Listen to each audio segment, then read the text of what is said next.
Assalamualaikum warahmatullahi wabarakatuh. Perkenalkan, nama saya Farhan Selamatullah Desinski dengan NIM 1602204001. Pada kesempatan kali ini saya akan mempresentasikan hasil dari tugas semiotika desain produk saya, yaitu rautan pensil. Produk yang saya presentasikan ini adalah sebuah rautan pensil yang dapat digunakan di dalam ataupun di luar ruangan. Produk ini didesain agar mempermudah penggunanya ketika ingin menajamkan pensil.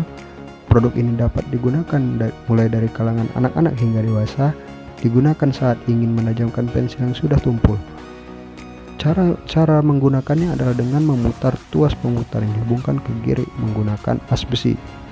Latar belakang: melihat tingginya persaingan antar desain produk, kami melihat peluang untuk mendesain ulang suatu produk yang familiar, yaitu rautan mekanis atau rautan meja. Keputusan ini diambil setelah melihat banyaknya jenis rautan mekanis yang bentuk dan konsepnya serupa, sehingga saat ini rautan mekanis adalah rautan yang paling banyak digunakan oleh sebagian orang saat ini dibandingkan rautan prisma, sebab harganya yang saat ini semakin terjangkau seiring teknologi yang semakin canggih dan murah. Rautan sendiri sudah ditemukan sejak awal abad 19 dan telah banyak berubah bentuk dan mekanismenya seiring zaman yang makin modern. Tinjauan pustaka: pada saat ini terjadi banyak sekali persaingan pada setiap brand produk. Mereka berlomba-lomba untuk menciptakan produk untuk memenuhi kebutuhan pasar. Bahkan persaingan produk ini memengaruhi rasio redesain produk itu sendiri. Beberapa brand mengeluarkan produk barunya bahkan dengan rentang waktu kurang dari setahun sejak produk lamanya diluncurkan. Hal ini menciptakan gejolak antar desainer yang dituntut untuk selalu menciptakan sesuatu yang baru, baik dalam segi bentuk dan inovasi teknologi produknya. Tujuan dan manfaat: pada umumnya, rautan mekanis memiliki bentuk cenderung besar dan memakan ruangan, sehingga diperlukan rautan dengan sistem mekanis yang lebih simpel dan slim untuk menekan bentuk rautan itu sendiri, agar tidak terlalu besar yang dapat mengakomodir ruang sempit dan menunjang kepraktisan ketika di bawah-bawah. Metodologi penelitian: metode yang saya gunakan adalah metode Scamper, di mana substitut yaitu mengubah tata letak ruang rautan mekanis pada umumnya menjadi bentuk baru. Kombin yaitu menggabungkan sisi fungsional dan hemat ruangan. Adapt berarti menyesuaikan bentuk produk agar mudah disimpan dalam ruangan sempit dan memperkuat beberapa komponen. Modify yaitu mengubah bentuk produk sehingga sangat berbeda dengan bentuk pada umumnya. Put to another use yaitu menjadikan produk tersebut sebagai patokan baru dalam membuat rautan mekanis. Eliminate yang berarti menghilangkan part yang tidak terlalu diperlukan. Dan terakhir reverse yang berarti mengubah fokus produk tersebut selain menajamkan rautan namun juga praktis memudahkan agar di bawah-bawah.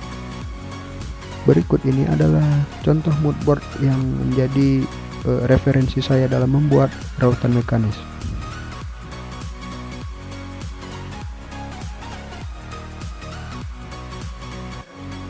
Sistem kerja. Step 1, masukkan pensil ke dalam lubang A. Step 2, putar tuas B searah jarum jam. Step 3, maka scale gear rautan akan berputar mengikuti poros ring-gear.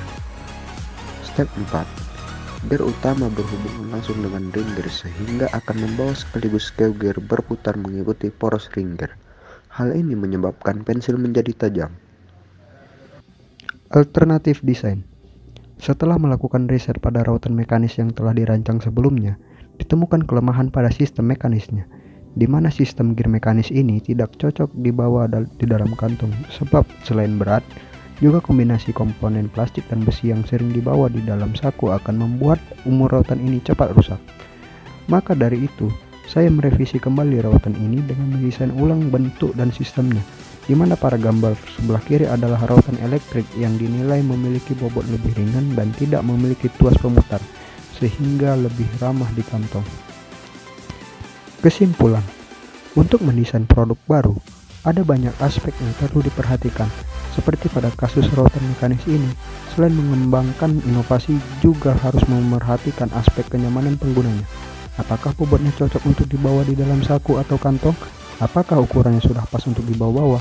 Kemudian juga sistem yang dipakai apakah akan bertahan lama setelah digunakan. Sekian dari saya. Terima kasih.